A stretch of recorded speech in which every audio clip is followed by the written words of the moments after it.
Fondation Jean Jaurès. Penser pour agir. Antoine Delaporte, bonjour. Nous nous retrouvons pour nos rencontres régulières consacrées à l'Espagne et son actualité politique, économique, sociale. Alors après cet été, Antoine, première question, un été espagnol marqué par le débat sur l'état de la nation, de nombreux et graves incendies, mais aussi une inflation record. De tout cela, peux-tu nous parler de la situation politique, économique et sociale en Espagne ? Bonjour Alexandre, oui effectivement ça a été un été plutôt chargé sur le front de l'actualité espagnole. Si on reprend effectivement dans l'ordre, il y a d'abord eu au mois de juillet ce que l'on appelle en Espagne le débat de politique générale sur l'état de la nation. C'est un débat qui avait été instauré en son temps par Felipe González en 1983, c'est donc une vieille tradition démocratique parlementaire. Le débat sur l'état de la nation en général a lieu effectivement au mois de juillet et donc c'est l'occasion d'abord pour le président du gouvernement de présenter, on va dire, un état du pays, l'état du pays tel qu'il se trouve, vendre un peu son bilan et annoncer un certain nombre de mesures. La particularité, c'est que le débat sur l'état de la nation n'avait pas eu lieu depuis très longtemps en Espagne, n'avait pas eu lieu depuis 2015, puisqu'il est de tradition qu'il n'y a pas de débat sur l'état de la nation on va dire dans le mois de juillet qui suit les élections, qui suit la tenue d'élections législatives. Or, il y a eu, depuis 2015, 4 élections législatives. Le pays a été un peu secoué par un certain nombre de crises politiques et d'instabilité politique. Il y a eu bien évidemment la pandémie qui a aussi limité ce genre de débat.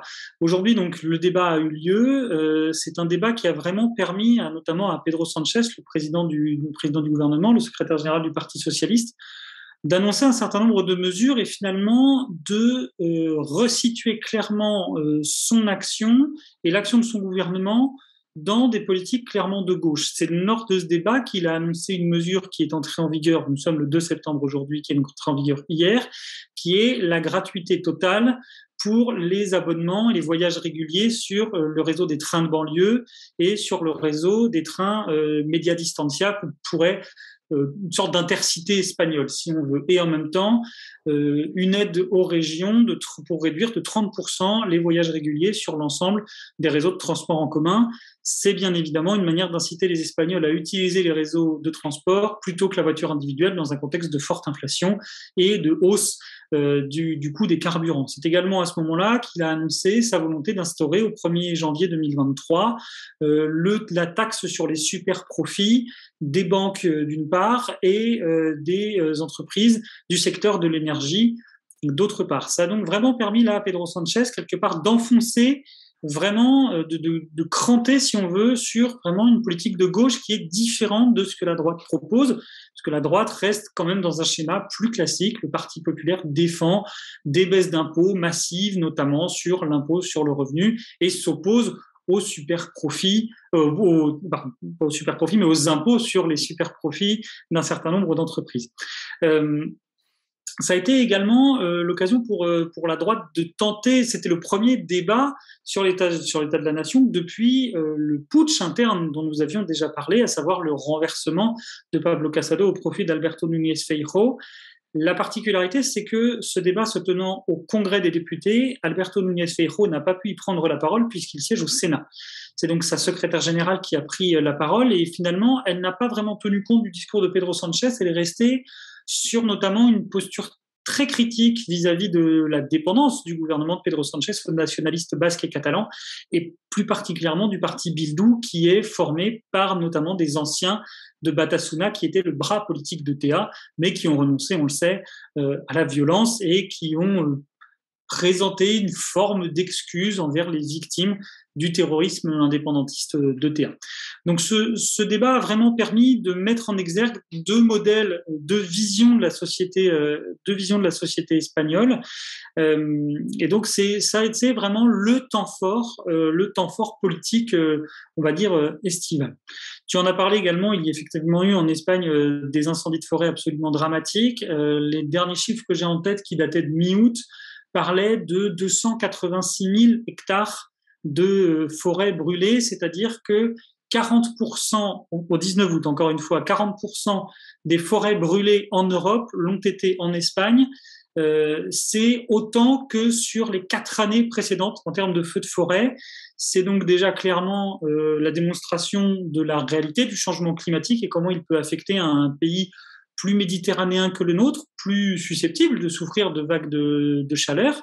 Et puis également, ça a montré une forme de désorganisation des services de secours incendie, non pas de leur faute, mais aussi d'une mauvaise gestion dans un certain nombre de régions, sur la manière dont les régions, notamment les régions, je le dis, dirigées par le Parti populaire, ont fait un peu d'austérité sur le dos des pompiers, avec notamment cette formule d'un responsable de la région de Castille et Léon qui, alors qu'il y avait un incendie en cours au 15 juin, disait, et on se rappelait de certaines déclarations où il disait jusqu'au 1er juillet, on n'a pas besoin d'avoir des pompiers à 100% opérationnels, on peut avoir un dispositif plus allégé.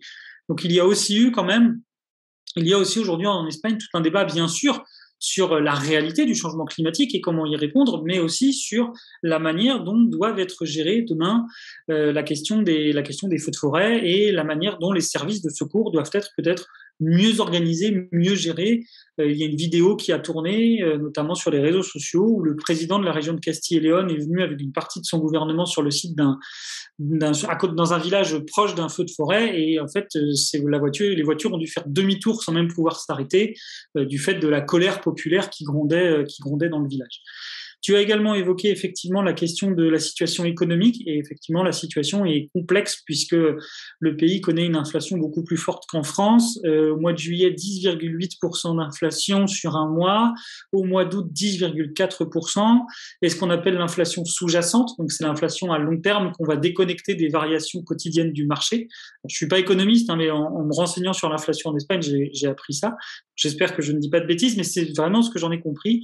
L'inflation donc sous-jacente, l'inflation à plus long terme est à plus de 6%. C'est-à-dire que l'inflation à court terme commence même à atteindre des secteurs au-delà du simple secteur de l'énergie et de l'alimentation. On voit vraiment que les prix augmentent. Or, l'Espagne a un salaire minimum, on le sait, de 1 000 euros, donc c'est-à-dire que les travailleurs les moins bien rémunérés souffrent beaucoup plus de cette inflation. Le gouvernement a tenté de prendre un nombre de mesures, notamment pour réduire la facture de l'énergie. La TVA sur l'électricité est passée de 21 à 5%. Pedro Sanchez a annoncé au début du mois de septembre que la TVA sur le gaz allait également passer de 21 à 5%. La plupart des impôts sur la génération d'électricité ont été quasiment supprimés. Il y a donc également eu ce que j'ai expliqué tout à l'heure sur les transports. Et il y a bien évidemment une appétence du gouvernement pour un grand pacte salarial entre les organisations syndicales et patronales. Le gouvernement va augmenter le SMIC dans les semaines à venir. C'est une annonce qu'a fait la ministre du Travail, Yolanda Díaz, et que Pedro Sanchez a confirmé. Il est effectivement bien prévu que le SMIC augmente dans les semaines à venir. L'objectif du contrat de coalition, c'est 60% du salaire médian avant la fin de la législature, et Pedro Sanchez a dit que cet engagement serait tenu.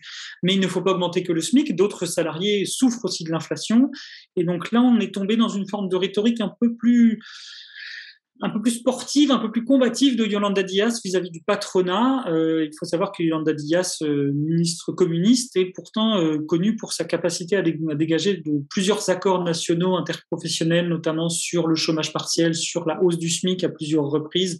Et donc, elle est vraiment, elle a une appétence pour le dialogue social. Et là, elle a clairement appelé le patronat à reprendre les négociations, à s'engager pour le pays, pour les travailleurs. Donc, il y a vraiment aussi un côté un peu plus conflictuel, mais que la partie socialiste du gouvernement assume moins, justement. Elle craint que ce côté conflictuel, revendicatif, ne braque le patronat, alors qu'il y a besoin effectivement de trouver un accord. Pour conclure, l'actualité a aussi été marquée par le retour au premier plan de ce qu'on appelle en Espagne El caso ERE. Donc, si je le traduis, ça fait l'affaire des plans sociaux. C'est une affaire de détournement de fonds, malversation de fonds publics et de prévarication en Andalousie qui a concerné 2 anciens présidents de la région, 2 figures du Parti socialiste, Manuel Chavez et José Antonio Griñán, qui ont tous les 2 été présidents de la région. Ils ont été ministres de Felipe González. Chavez a aussi été ministre de Zapatero. Ils ont été présidents du Parti socialiste, que le PSOE a un secrétaire général, Pedro Sanchez, et un président qui est plutôt honorifique. Et ils ont été condamnés tous les deux pour prévarication. Je ne peux pas rentrer dans tous les détails parce que c'est très long à expliquer, mais en gros, il y avait un système de subvention pour les entreprises andalouses qui, entre 2000 et 2010, un système de subvention pour les entreprises qui faisaient face à une crise et qui étaient obligées de licencier du personnel. Et donc, la région, en fait, cofinançait notamment des pré-retraites, des aides à la reconversion d'emploi, etc. Et en fait, ce système était extrêmement opaque puisque c'était un haut fonctionnaire de la région andalouse qui décidait de la répartition des subventions de manière totalement personnelle dans son bureau. Et l'inspection générale de la junte d'Andalousie avait conclu que c'était un système illégal. Et comme l'argent était en fait validé ensuite par le gouvernement andalou, eh bien, des hauts responsables, dont ces deux présidents, ont été condamnés. Il faut savoir, ils sont condamnés, alors ils sont retirés de la vie politique depuis 7-8 ans, mais ils ont été condamnés à une dizaine d'années d'interdiction d'exercice d'une fonction publique. Et José Antonio Griñán, pour les fonctions qu'il exerçait, a été condamné à 6 ans de prison pour détournement de fonds publics, ce qu'une partie des analystes juridiques d'ailleurs contestent. Et donc, sa famille a déposé au début du mois de septembre une demande de grâce auprès du gouvernement, ce qui est une situation dans laquelle le gouvernement est une situation complexe parce que, alors on parle au total de 700 millions d'euros d'argent public, 130 millions d'argent public qui a été utilisé de manière frauduleuse. Il y a eu des détournements, il y a des gens qui ont profité du système parce que justement, c'était pas du tout contrôlé. Et il y a en gros 570 millions qui auraient été dépensés si le système avait été légal. Et ni le PSOE, ni Chavez, ni Griñán n'ont récupéré le moindre centime. Il n'y a pas d'enrichissement personnel. Et donc, c'est ça que met en avant le PSOE. Sanchez a une formule, il dit ce sont les justes qui payent pour les pécheurs. C'est un peu sa formule. Et c'est la formule que le PSOE reprend. Le Parti populaire, qui a quand même été éjecté du pouvoir en 2018 à la suite d'une condamnation en justice pour avoir bénéficié des fruits de la corruption, parle du caso R comme du plus grand scandale de corruption de l'histoire espagnole, sauf qu'encore une fois, ni le PSOE, ni les cadres du PSOE n'ont profité directement ou indirectement d'ailleurs de cet argent. Donc ça a aussi un peu remis en exergue le vieux PSOE andalou qui avait un peu quand même tendance à court-circuiter, à gérer l'argent public de manière parfois un peu opaque, de manière illégale, etc. Et c'est arrivé juste après donc les élections andalouses dont on avait parlé. D'ailleurs, Juanma Moreno, qui a gagné les élections andalouses du Parti populaire, a été réinvesti pour un second mandat et a formé son gouvernement à la fin du mois de juillet. Un gouvernement, somme toute, d'ailleurs, très, très à son image, une image de technocratie modérée, bonne gestionnaire, etc. Et il faut savoir que le Parti populaire a eu une posture plutôt modérée sur l'éventuelle grâce de José Antonio Griñán, puisqu'Alberto Núñez Feijóo a eu la formule suivante, il a dit « Je n'ai aucun intérêt, personnel ou politique, à voir un ancien président de la junte et du PSOE derrière les barreaux. » Voilà. Donc, il n'y a pas vraiment de volonté non plus d'en faire un sujet, mais ce serait pour le gouvernement espagnol qui, comme la demande a été déposée, ils sont obligés de l'analyser. Mais ça reste quand même, ça peut être un sujet compliqué alors qu'on est désormais pleinement engagé dans la pré-campagne des élections législatives de décembre 2023 et avant, bien sûr, des élections municipales et régionales de mai 2023. Merci Antoine pour ce panorama général très, très riche. Tu évoquais le PSOE, le PSOE et le Parti populaire. Nous allons aborder les deux partis. Commençons par le PSOE, le PSOE. Fin juillet, Pedro Sanchez a opéré quelques remaniements à la direction du Parti socialiste ouvrier espagnol, en changeant notamment des détenteurs de postes clés de la direction. Pourquoi et dans quel but ce remaniement ? Effectivement, ça a été un peu la surprise de l'été. Personne ne s'y attendait.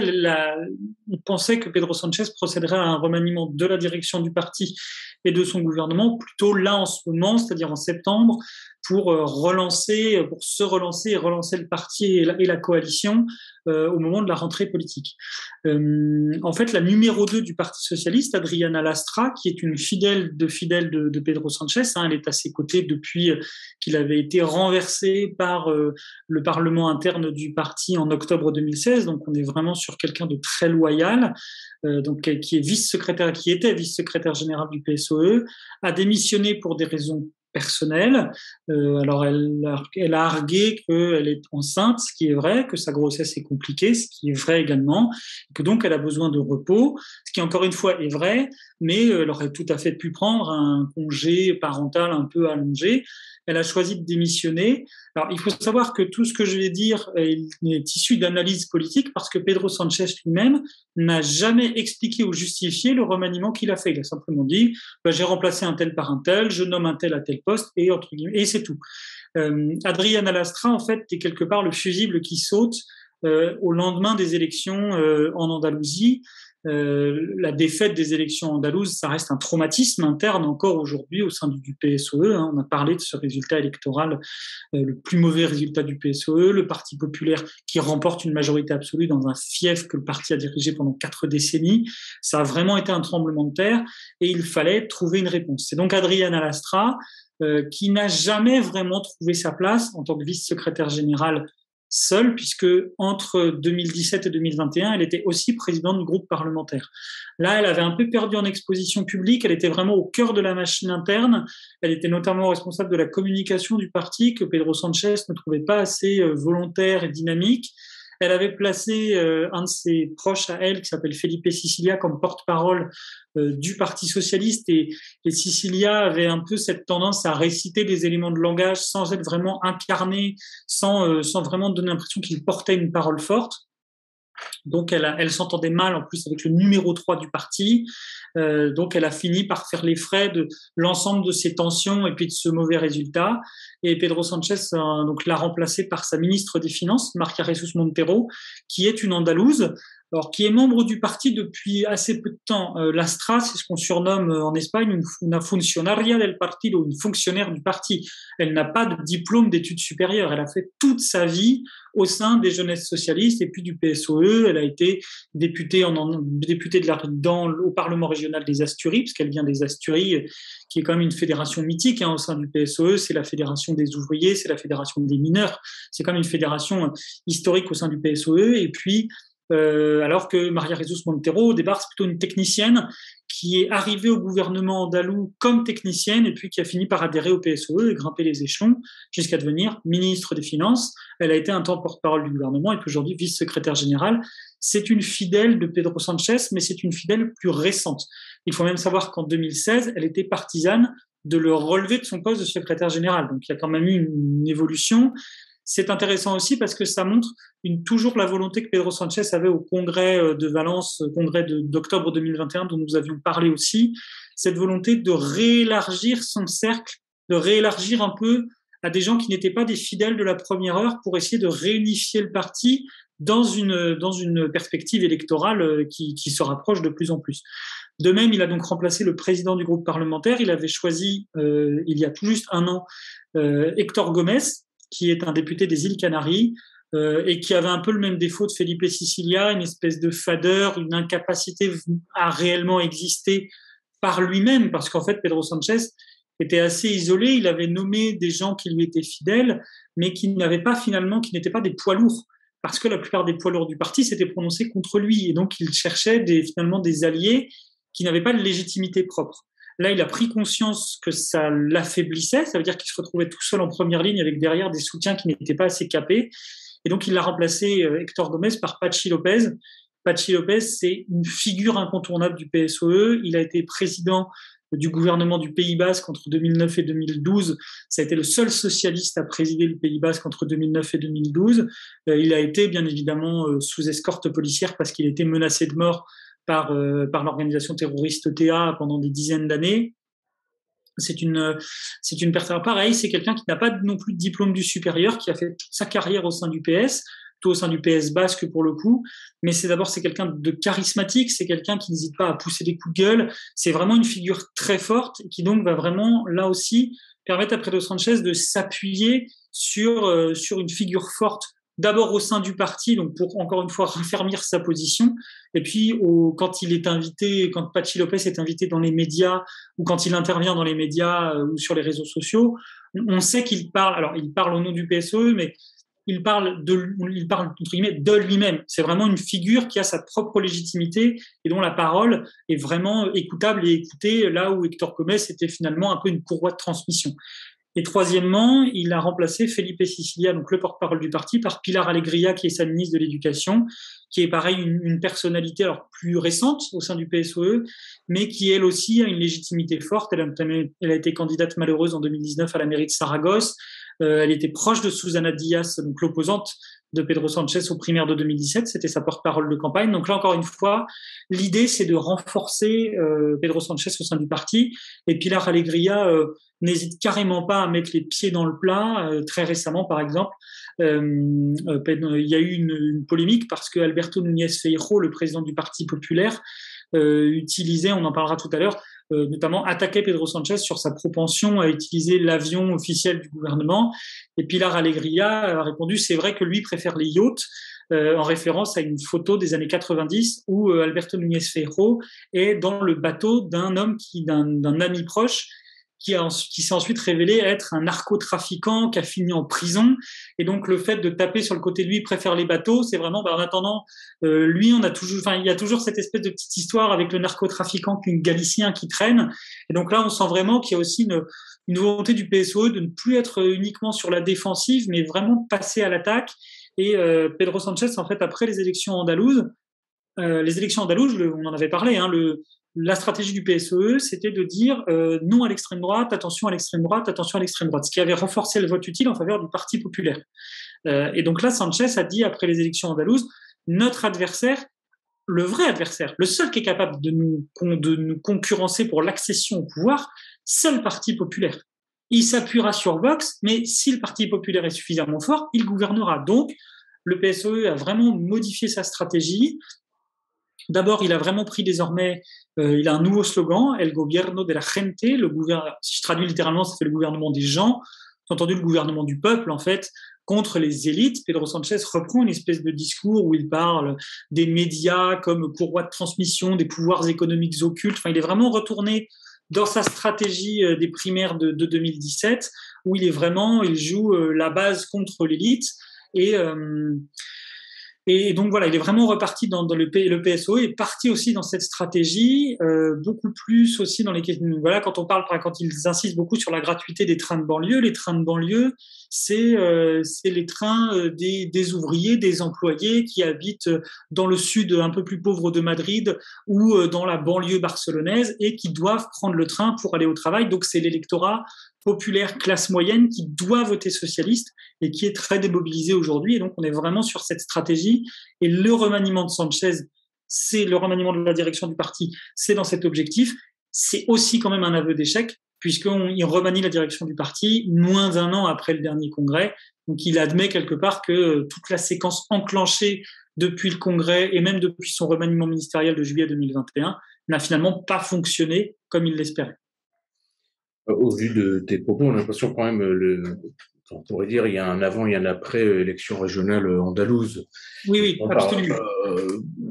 Et du coup, parlons du PP, du Parti populaire, donc la première force d'opposition à Sanchez au gouvernement et au PSOE.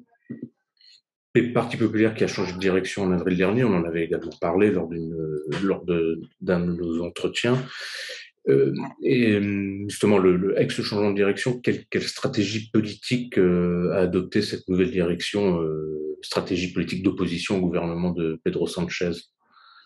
Alors, effectivement, donc, depuis le mois d'avril, c'est Alberto Núñez Feijóo, le désormais ancien président de la Junta, donc du gouvernement autonome de Galice, qui préside le Parti populaire. On avait longuement discuté sur le fait que Feijóo se présente notamment en bon père de famille, gestionnaire technocrate, modéré, pragmatique, cette espèce de discours un peu Tina, en fait, quelque part. On propose une politique parce que c'est forcément la meilleure, parce qu'il n'y en a pas d'autre qui ne fonctionne.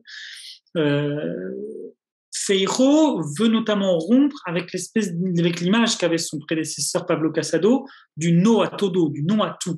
C'est vrai que Sanchez faisait une conférence de presse et une heure après, Casado faisait une conférence de presse et disait bon, tout ce que Sanchez a proposé pour nous, c'est non. Donc, notamment parce que Feijóo est convaincu qu'il doit avoir une image de présidentiable, donc quelque part de responsable d'État. Il avait une posture plus modérée. Il s'était notamment abstenu, le Parti populaire s'était notamment abstenu au Congrès des députés sur la ratification d'un des plans de soutien à l'économie du fait de la guerre en Ukraine. Et depuis quelques semaines, comme le Parti socialiste est reparti bille en tête pour attaquer le Parti populaire, le Parti populaire à son tour retombe finalement dans cette opposition plus radicale qui s'est cristallisée autour de l'opposition au plan d'économie d'énergie.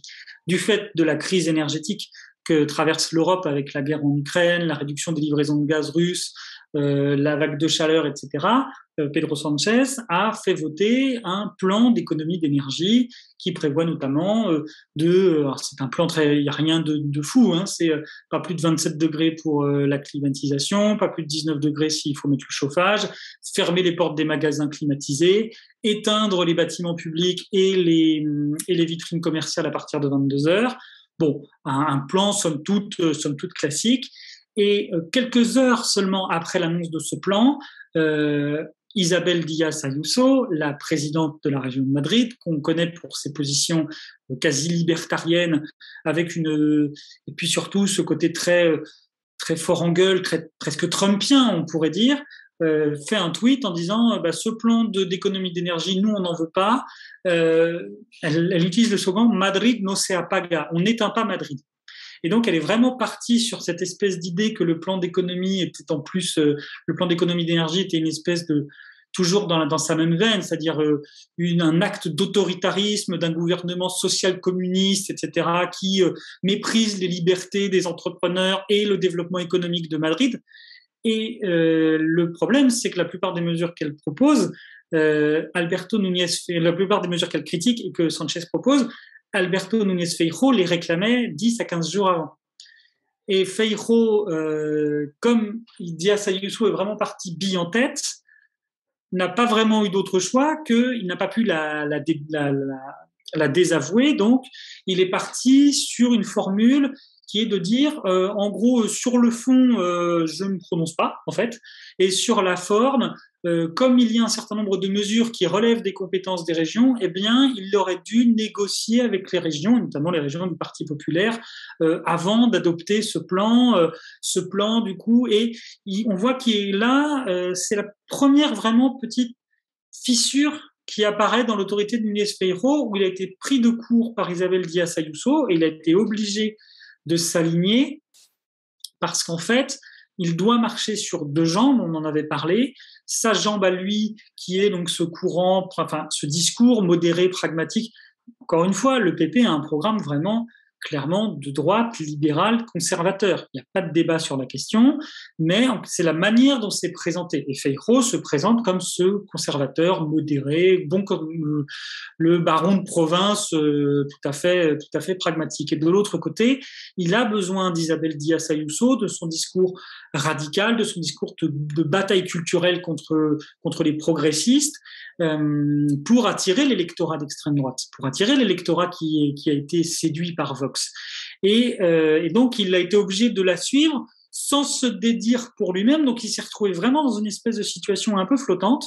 Et donc, là, il est récemment, évidemment, ce qui s'est passé, c'est que Pedro Sanchez, l'image est extrêmement malheureuse, présente son plan d'économie d'énergie et à peine terminé, va sur l'héliport du palais de la Moncloa, prend l'hélicoptère officiel pour aller à la base aérienne de Torrejón, où il prend l'avion officiel du gouvernement pour partir en vacances dans les îles Canaries.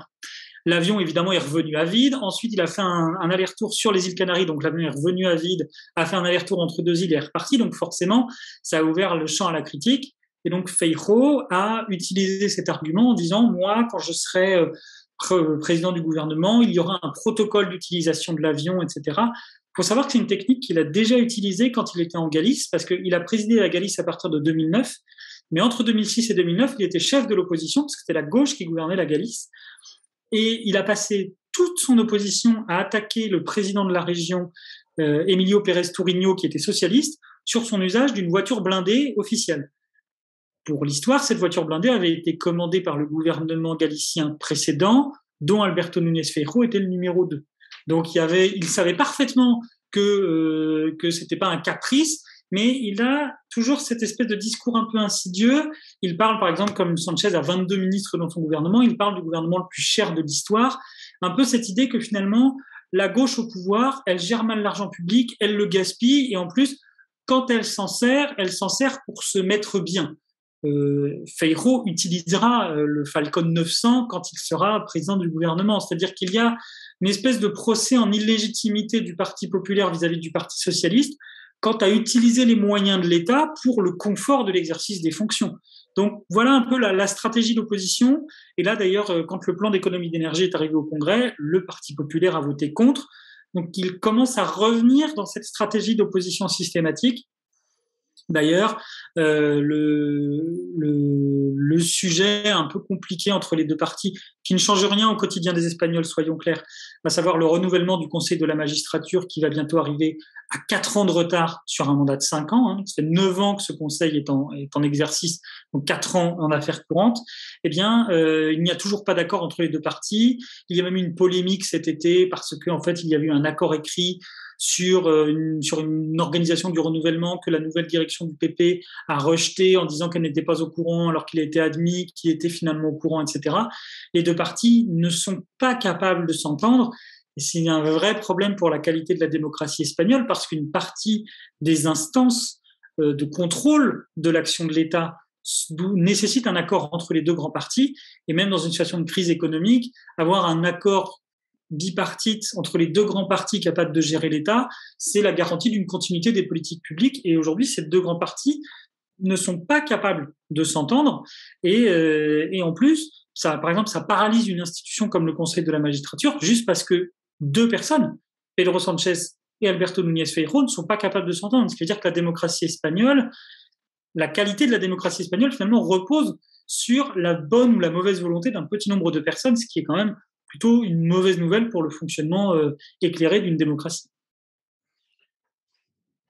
Vous avez déjà bien décrit un peu, l'ambiance politique de cette rentrée politique 2022, mais rentrée politique qui est marquée aussi par le coup d'envoi, la préparation des élections municipales et régionales du mois de mai prochain, de fin mai, tu préciseras la date.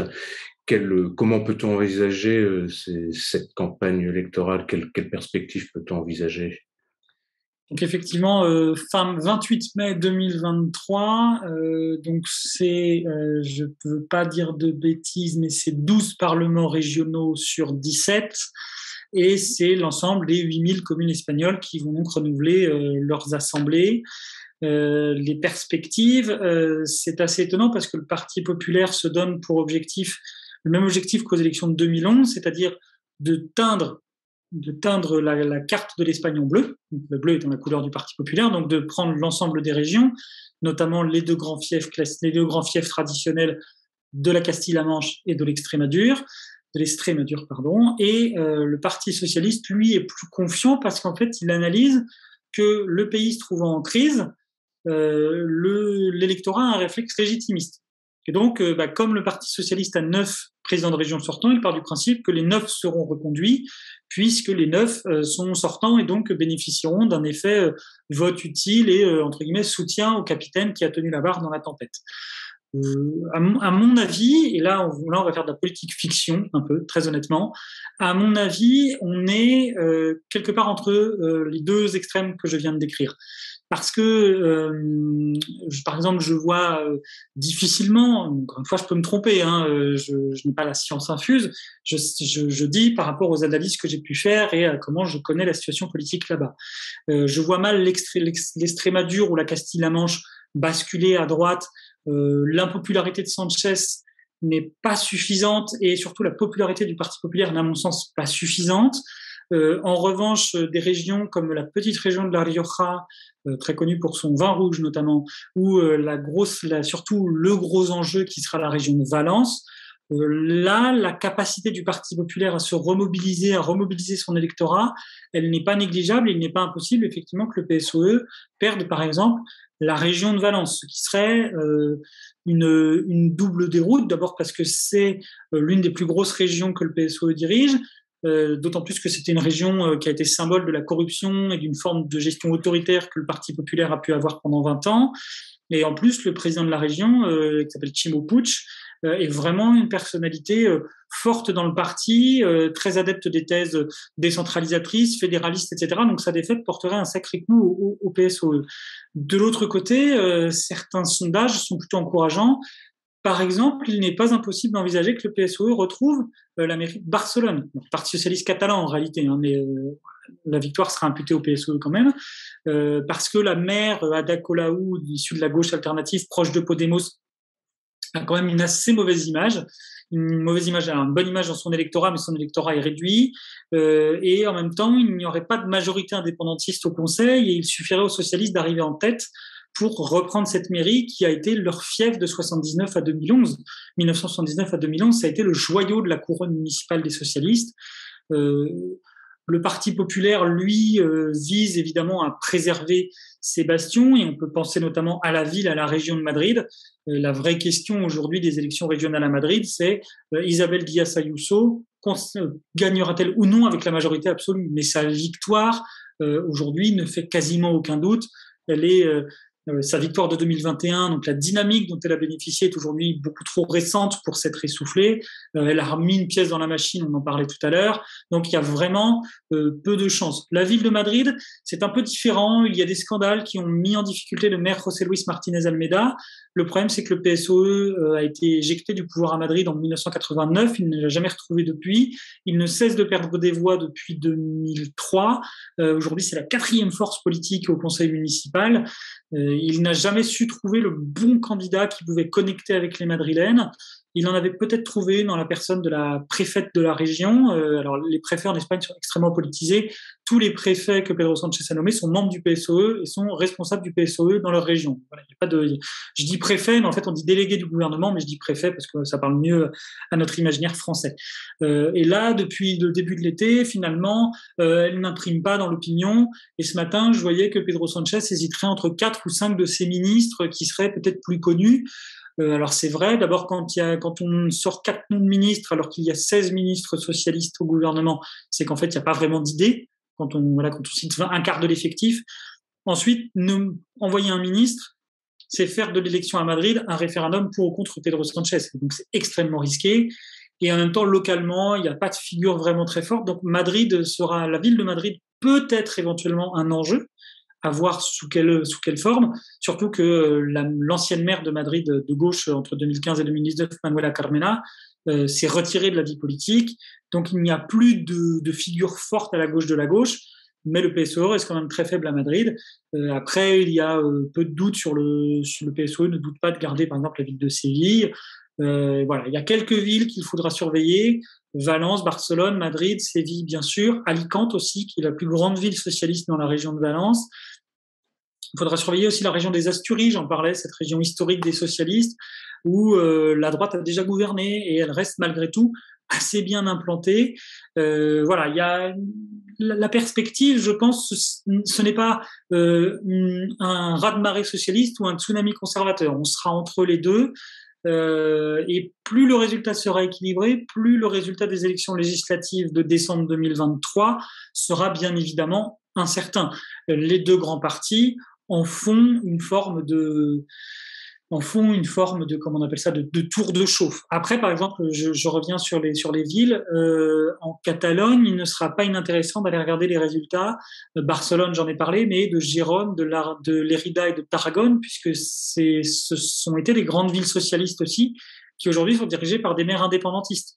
Donc, à voir comment l'indépendantisme se renforce, s'installe au niveau municipal. Est-ce que le socialisme arrive à de nouveau percer dans cette Catalogne plus intérieure et plus perméable, plus perceptible aux thèses indépendantistes? Il y aura aussi toute cette question-là, effectivement. Et puis, au niveau du Pays Basque, il y aura et de la Navarre, il y aura la question notamment de l'équilibre des forces entre nationalistes basques du PNV, chrétiens-démocrates, centristes, voilà, et indépendantistes de gauche radicale de Bildu. Donc il y aura pas mal de choses à analyser, et bien évidemment, la dernière chose, c'est quel sera le score de Vox, l'extrême droite, qui est clairement aujourd'hui en perte de dynamique. Elle reste haut, mais elle n'est plus du tout en mesure de concurrencer le Parti populaire dans l'hégémonie à droite, et elle n'existe plus vraiment aujourd'hui. C'est vrai que là, comment dire, le recentrage, le réancrage de Sanchez à gauche et l'unité du Parti populaire autour d'Alberto Núñez Feijóo ont vraiment réinstallé les deux grands partis, le bipartisme, comme vraiment les deux axes centraux de la vie politique espagnole, ce qui a ramené tous les autres dans un second plan. Merci pour c'est toujours riche d'analyses et c'est vraiment intéressant là. Mais ça, on en reparlera. Je dirais ce retour du bipartisme en Espagne, c'est quand même assez intéressant, surtout en comparant peut-être ce qui se passe un peu dans les autres grands pays européens, en France, en Allemagne. Mais bon, ça pourrait faire l'objet peut-être d'un entretien là, de plus de comparatiste, dirais-je. Ma dernière question concernera l'Espagne et l'Europe. Avec la crise énergétique qui menace le continent et tout particulièrement l'Allemagne, Pedro Sanchez semble, mais tu vas nous préciser, confirmer cela, semble vouloir placer l'Espagne au centre du jeu européen. Comment et pourquoi cette stratégie, Antoine? Effectivement, alors de prime abord, il faut savoir une chose, c'est que l'Espagne est le pays d'Europe le mieux doté en infrastructures gazières pour l'importation et le stockage. Notamment, il y a, je ne veux pas dire de bêtises, mais 7 ou 8 ports capables d'accueillir des bateaux transportant du gaz naturel liquéfié qui viendrait des États-Unis ou du Qatar. L'Espagne a 2 gazoducs avec le Maghreb, un qui est fermé actuellement en raison de la crise avec l'Algérie, issue de la position de l'Espagne sur le Sahara occidental. Enfin, un des 2 est fermé, l'autre tourne toujours et amène toujours du gaz algérien. Le problème de l'Espagne, c'est qu'elle est malgré tout, avec le Portugal, une île énergétique, c'est-à-dire que le gaz arrive, est stocké, éventuellement est utilisé dans les centrales à gaz ou des centrales à cycle combiné, mais il ne peut pas être exporté. Et l'un des objectifs de Pedro Sanchez, c'est notamment ce qu'on appelle le gazoduc MID4, Midi-Catalogne, c'est-à-dire un gazoduc qui partirait des environs de Barcelone pour rallier la France et pour finalement déverser du gaz vers la France. La France n'en veut pas, au nom des objectifs de transition écologique, du fait qu'il faut se passer des énergies fossiles, etc. Et l'Espagne avait un peu finalement laissé tomber ce projet à la fin des années 2010, en 2018-2019. Or, il se trouve qu'aujourd'hui, l'Allemagne d'Olaf Scholz cherche absolument des sources alternatives d'approvisionnement au gazoduc Nord Stream 1 et 2, et donc au gaz russe. Et le gazoduc MidCat, qui pourrait finalement traverser la France et aller se connecter jusqu'au réseau allemand, pourrait être une bonne stratégie. Donc Olaf Scholz a, dans une conférence de presse, demandé cette interconnexion gazière que la Commission européenne pourrait être prête à soutenir financièrement, etc. Et donc Pedro Sanchez est reparti au combat sur le gazoduc MidCat.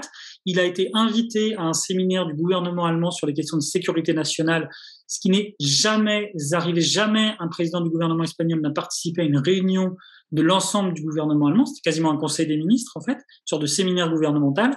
Donc ça a permis à Pedro Sanchez de se placer ici au centre du jeu, et il a dit, si la France ne veut vraiment pas de ce gazoduc, pas de problème, on fera un gazoduc sous la Méditerranée avec l'Italie. Mais de toute façon, maintenant, il y a une stratégie de transfert de gaz de l'Espagne vers ses voisins européens. Il y a vraiment une volonté d'utiliser ces infrastructures et donc de faire finalement de son pays une sorte de hub énergétique qui permettrait à l'Espagne de jouer un rôle majeur. L'Espagne, aujourd'hui, c'est surtout vu comme une espèce de belle et grande destination touristique. C'est surtout un pays très touristique. Et là, Pedro Sanchez peut vraiment essayer de placer son pays, de faire de son isolement actuel, transformer son isolement en interconnexion et donc en faire une espèce essayer d'en faire une force aujourd'hui.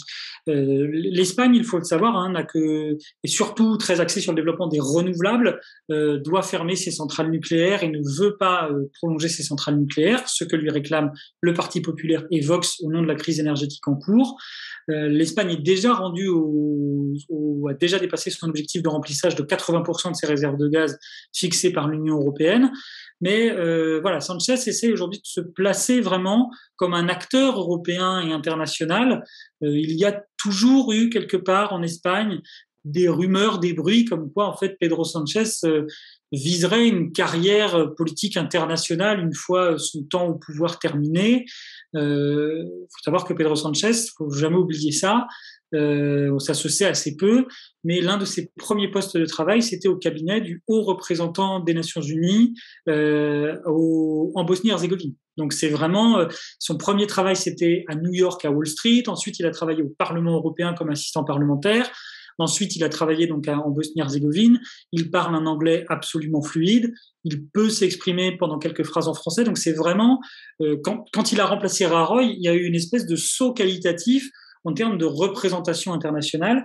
Et donc, cette crise énergétique lui permet aussi de venir se positionner quelque part comme un recours au niveau de l'Union européenne, de l'ONU, peu importe. Mais voilà, en tout cas, l'Espagne a des atouts à faire valoir dans cette crise énergétique.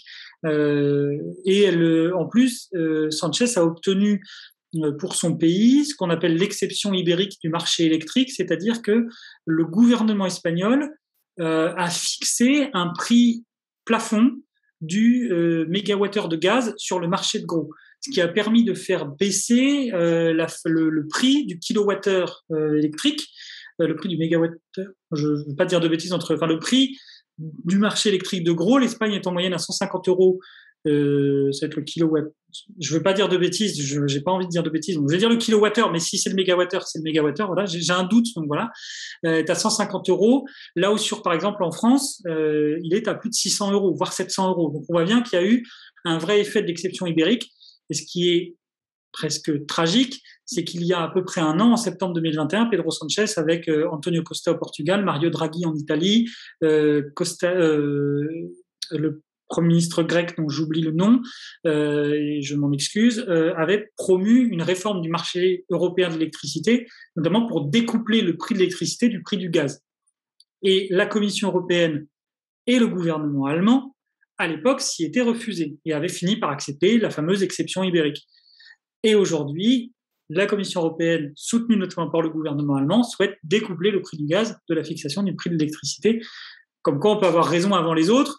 Mais en tout cas, en plus, ça lui donne un peu l'image de celui qui avait raison le premier. Et donc, encore une fois, ça le place bien au centre du jeu européen sur la question énergétique.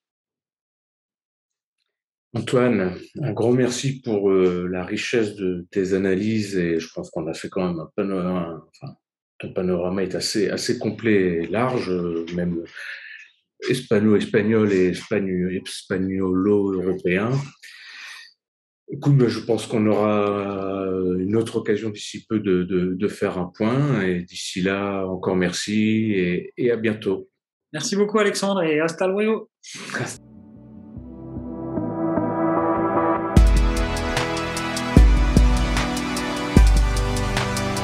Fondation Jean Jaurès. Pensez pour agir.